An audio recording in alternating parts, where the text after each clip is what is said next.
مسؤوليinta shirkadda nadaafadda degmada Boorama ee Horseed ayaa iska difaacay eedeymo uu soo jeediyay maayirka degmada Boorama Maxamed Xuseen Maydhane kaasi oo sheegay in shirkadda nadaafadda degmadu ee Horseed ay gabtay shaqadii loo igmaday isla markaana lagu wareejin doono shirkad labaad oo iyadu ka shaqayn doonta nadaafadda degmada mas'uuliyiintani oo hadalka ka soo yeedhay duqa degmada Boorama Maxamed Xuseen Maydhane sida fiinta uga qayliyay ayaa waxa hadaladoodii kamid ahaa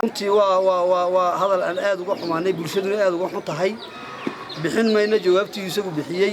waxbaan la hadhaynaa sidii isagu yiri u wada hadli mayna laakiin dareen ahaan waxaan rabnaa inaan bulshada u sheegno dareenka saxda ah ee meesha yaala run ahaantii aad waxa loola yaabaa sariimadaha imika Horseed baa ka shaqaysa waninka noo soo gaadhay sariimadaha annagu qaadistaan lahayn iyaguna nadaafadda ay lahaayeen inay sameeyaan nadaafadii totally way xidheen annaga nadaafadii bixino gudaha bannaankii xaaristeeda qaadistii shaqadii oo dhaniba waxay noqotay wax Horseed ku kaliyeysatay intii lagu lahaaba xitaa ka baxay meelaha laga naxo waxa kamid ah inaanu aad ula yaabanahay sariimada dumar baa gudaha hilibleeda ku shaqeeya waliga noo soo gaaray ku shilno saayida ku dara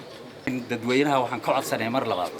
inaan dalkeena iyo dadkeena iyo dawladeena diinteena aanu wada shaqeyno oo aanan la eegin qof meelaha ka hadla kulli waa maqlid oo sanadiida hay dhaado wixii dambe soo baxa kulli wax badan baan la harayna hadaan ay kulmanay oo naajicina soo dhigan shaarac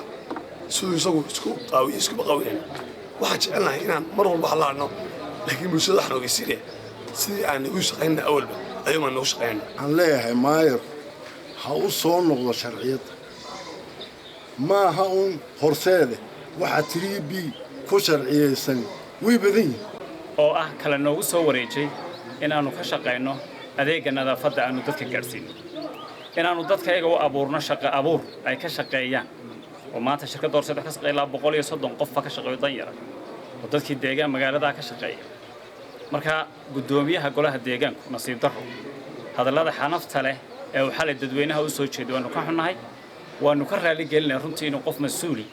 oo degmo 200,000 oo qof in ka badan ku nool yihiin qaabkan oo kale u hadlo intraskaaru u leeyahay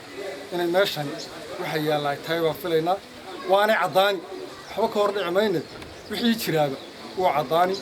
kulay dadweynahana waan ka raali gelinayaa waxa meesha ka dhacay waxaana ballan qaadaynaa sidaan dadweynaha ugu adeegaynay si ka fiican inuu ugu adeegi doono hadii la yiraahdo isku soo wada duub oo hadalkani ka soo yeedhay maayirka degmada Boorama Maxamed Xuseen Maydhane ayaa ah mid sida fiinta ay uga qayliyeen mas'uuliyiinta shirkadda nadaafadda degmada ee Horseed waa Cabsalaan Bashiir Faarax Cabsalaan Saaha telefishinka caalamiga ee Bulsho magaalada Boorama.